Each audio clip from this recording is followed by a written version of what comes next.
breathing heavily, staring at what she had just done.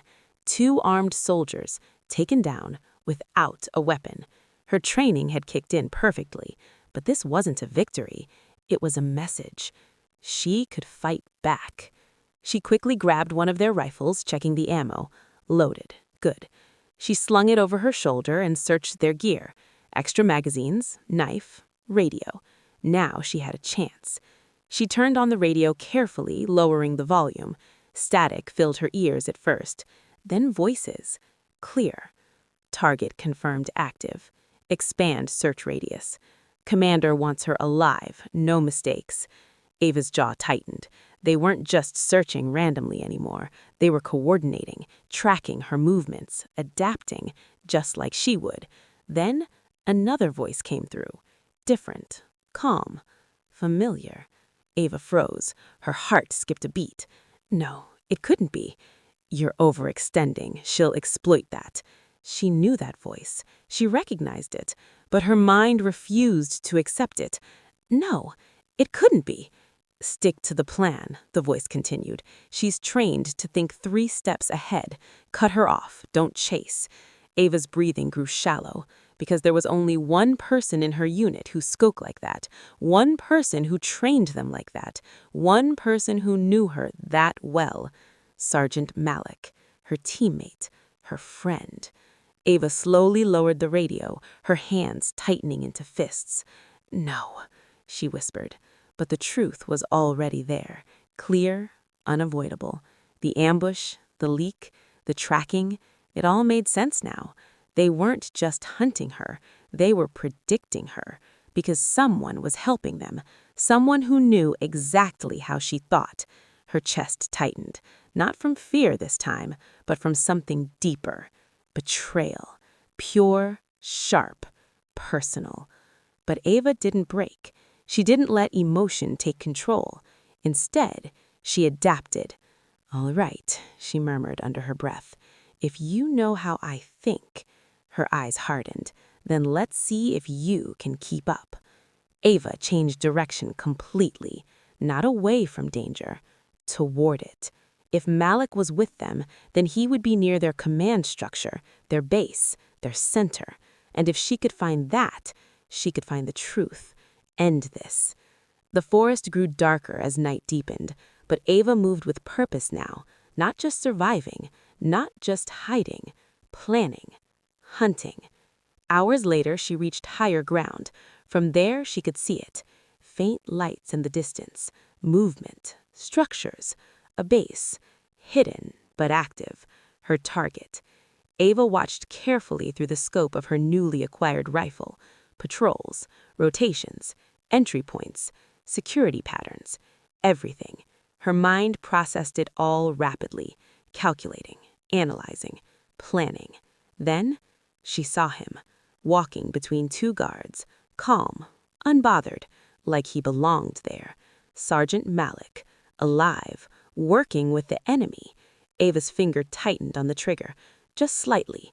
She had the shot, clear, easy. One pull and it would end. But she didn't take it yet, because she needed answers, more than revenge. She lowered the rifle slowly, her face expressionless. But inside, a storm was building. This wasn't just survival anymore. This wasn't just a mission. This was personal. Ava stepped back into the shadows, disappearing once again. But this time, she wasn't being hunted. She was hunting them. The base pulsed with quiet intensity. From a distance, it looked controlled, organized, untouchable. But Sergeant Ava Carter saw something different. Weakness, patterns, opportunities. She lay prone on the cold ground, her eyes fixed through the rifle scope, watching every movement below. Guards rotated every 6 minutes, 2 snipers positioned on elevated towers, a blind spot near the eastern perimeter, small but enough. They were confident, too confident. That was their first mistake. Ava pulled back from the scope and exhaled slowly, steadying her breathing. Her body ached. Every bruise, every cut, every strain from the last 2 days screamed at her to stop. but her mind was sharper than ever, focused, locked in. This wasn't just survival anymore, this was strategy. She moved as the wind picked up, silent, precise, invisible. The eastern perimeter approached quickly, a thin line of fencing, partially hidden by overgrowth. A single guard patrolled the area, his steps lazy, predictable. Ava waited, watched, counted. 6 steps forward, turn. 6 steps back, turn. Again, again. Routine. On his next turn, Ava struck. She closed the distance in seconds, her movements fluid and controlled, one arm wrapped around his neck, the other forcing his weapon away. A quick struggle, a muffled gasp, then stillness. She lowered him gently to the ground, dragging the body into the shadows. No alarms, no noise. Clean. Inside, the base felt different up close, more alive, more dangerous. Voices echoed faintly between structures, boots moved across gravel, radios crackled with coded communication. Ava kept to the shadows, moving between cover points, staying just out of sight. Every step brought her closer, to answers, to Malik. She slipped behind a storage unit, pausing as 2 soldiers passed nearby. The commander wants updates every 10 minutes. This whole thing feels off. 1 soldier causing this much disruption? She's not just a soldier. Ava's eyes narrowed. Good. Let them fear her. She moved again, deeper this time. Her target was clear now, a central building, heavily guarded, lights active inside. Command center. That's where Malik would be. But getting in wouldn't be easy. 2 guards at the entrance, more inside, cameras mounted at each corner. Ava crouched behind a crate, observing, thinking, adapting. Then she saw it. Power conduit, running along the side of the building, exposed, vulnerable. Ava allowed herself a faint smirk. "Let's level the field," she whispered. Minutes later, darkness. The lights across half the base flickered, then died. Shouts erupted instantly. "What happened? Power's down on Sector 3! Check the grid!" Confusion spread like wildfire, exactly what she needed. Ava moved fast. She slipped through the chaos, blending into the darkness, reaching the command building in seconds. 1 guard remained at the entrance, distracted, speaking into his radio. He never saw her coming. Inside, the air was tense. Emergency lights cast dim red shadows across the walls. Screens flickered. Officers rushed between stations trying to restore control. Ava stayed low, moving along the edges, unseen, until a voice stopped her cold. Calm, controlled, familiar. "You're making this too easy for her." Malik. He stood at the center of the room speaking to a group of enemy officers like he belonged there, like he had always been there. Ava felt something twist inside her. Anger, betrayal, but she kept it buried. For now. "She'll use the blackout," Malik continued. "She'll head straight here. That's how she thinks." One of the officers frowned. "Then we prepare." "No," Malik interrupted. "We wait." A pause, then, "Because she's already inside." Silence. Ava didn't move, didn't breathe. Every instinct screamed at her to react, but she held still, watching, listening. Malik slowly turned his head, scanning the shadows. For a moment, it felt like he was looking right at her. "Come out, Ava," he said calmly. "No more games." The room froze, weapons raised, eyes searching. Ava stepped forward, slowly, deliberately, rifle in hand. Gasps filled the room, but Malik didn't react. He just looked at her, calm, almost impressed. "Took you long enough," he said. Ava's grip tightened on her weapon. "You set us up." Not a question, a statement. Malik tilted his head slightly. "I gave them information," he replied. "There's a difference." "People died," Ava said, her voice steady but cold. "People always die," Malik answered. "That's the job." Ava took a step closer. "You were one of us." Malik's expression didn't change. "I was smarter than the rest of you." The tension in the room thickened. Every soldier watched, waiting, but no one moved, because this wasn't just a confrontation, this was something deeper. Why? Ava asked. For the first time, Malik hesitated, just slightly. Because I was tired of being expendable, tired of risking my life for people who don't even know we exist. He gestured around him. Here, I have control, power, a future. Ava shook her head slowly. You traded your team for that? Malik's expression hardened. I evolved. Silence. Then, Ava lowered her rifle, just slightly. Confusion flickered across the room. Even Malik noticed. You always did think ahead, he said quietly. Ava's eyes locked onto his, cold, focused, unshaken. Yeah, she said, and you forgot something. Malik frowned. What's that? Ava's finger moved, not on the trigger, but to a small device on her vest. A click. For a split second, nothing happened. Then, alarms exploded throughout the base. Warning! System failure! Warning!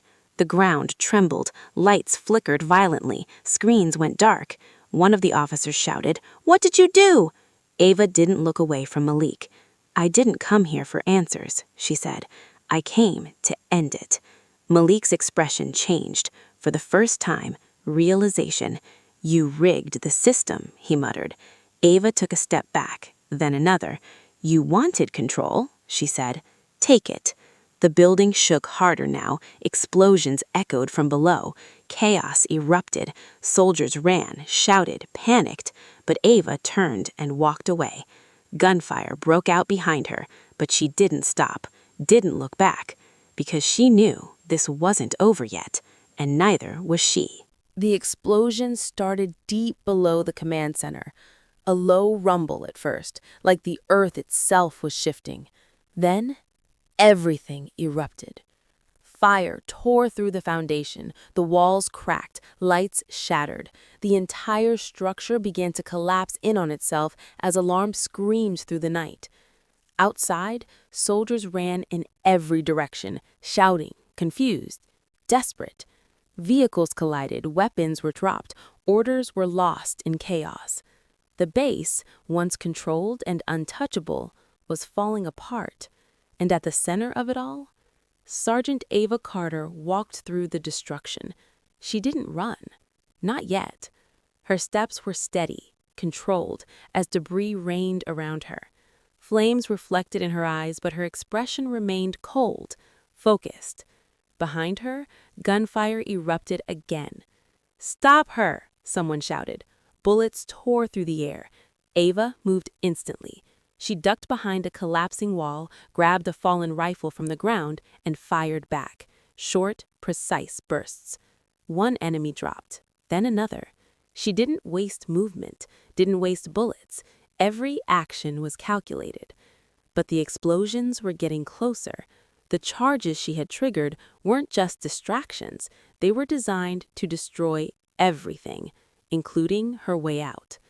Ava sprinted across the open ground, weaving between wreckage and fire. Her lungs burned, her vision blurred slightly, but she pushed through it. Pain didn't matter now, only timing. She reached the outer perimeter just as a massive blast ripped through the main structure behind her. The shockwave threw her forward, hard. She hit the ground, rolling through dirt and ash, her ears ringing as the world spun. For a moment, everything went silent. Then, the sound came rushing back. Fire, screaming metal, distant shouting. Ava forced herself up, her body screaming in protest. Her hands trembled slightly, but she clenched them into fists. Still alive, still moving. She stumbled toward the tree line, toward the same forest that had once been her prison, but now it was her escape. Behind her, the base collapsed completely. A final explosion lit up the sky. The command center was gone, the operation destroyed. But one thing remained unfinished. Ava! The voice cut through everything. Clear. Close. She froze. Slowly, she turned. Sergeant Malik stood there, injured, blood running down the side of his face, but alive. For a moment, neither of them moved. The fire crackled between them, casting long shadows across the ground. "You always go too far," Malik said, his voice strained but steady. Ava's grip tightened on her weapon. "Not far enough," she replied coldly. Malik took a slow step forward. "Look around you," he said. "You think this ends anything? Another base will rise, another mission, another war." Ava didn't respond. Her eyes stayed locked on him. "You had a choice," he continued. "You could have walked away, survived. But instead," he gestured to the destruction behind him, "you burned everything." Ava finally spoke. "You made that choice for me." Silence. Malik studied her for a moment. Then he raised his weapon. Ava didn't hesitate. 2 shots rang out. One echoed through the trees. The other ended everything. Malik staggered. His weapon slipped from his hands. For a second, it looked like he might say something, but he didn't. He collapsed, gone. The fire crackled louder. The night swallowed the moment. Ava stood there breathing heavily, staring at the man who had once fought beside her, who had trusted her, who had betrayed everything. No anger remained, no satisfaction, just silence. Then she turned and walked away. Hours passed, or maybe minutes. Time had lost meaning again. The forest was quieter now, calmer. But Ava didn't relax. Not yet. She kept moving until her legs nearly gave out, until the adrenaline faded, until exhaustion finally caught up to her. She reached a small clearing and dropped to one knee, her breathing heavy, her vision fading in and out. Her body was done, but her mission wasn't. With shaking hands, she pulled out the damaged device, the data chip, still intact, proof, evidence, truth. She activated the emergency beacon. A weak signal pulsed out into the night. Once, twice, again. Then she waited. Minutes passed, then more. Doubt crept in. What if no one came? What if this really was the end? Ava leaned back against a tree, her eyes slowly closing. The forest blurred around her. Then, a sound, faint, distant. A helicopter. Her eyes snapped open. The sound grew louder, closer. Lights cut through the darkness above. Voices echoed. "We've got a signal! Down there!" Ava tried to stand, but her body gave out. She collapsed to the ground just as figures rushed toward her. "Soldier, stay with me!" Hands grabbed her, lifted her. Voices overlapped. Urgent. Real. "You're safe now." Safe. The word felt distant, unreal. As they carried her toward the helicopter, Ava looked back one last time. At the forest, at the fire still glowing in the distance, at everything she had survived. She hadn't just made it out, she had ended it. Days later, the truth came out. The data she recovered exposed everything. The leak, the betrayal, the network behind it. Operations were shut down. Arrests were made. Lives were saved. And Ava Carter? She became something more than a soldier. A story, a symbol, a warning. Because when she was left behind, when everything was taken from her, when survival seemed impossible, she didn't wait to be rescued. She fought. She adapted. She became the war itself.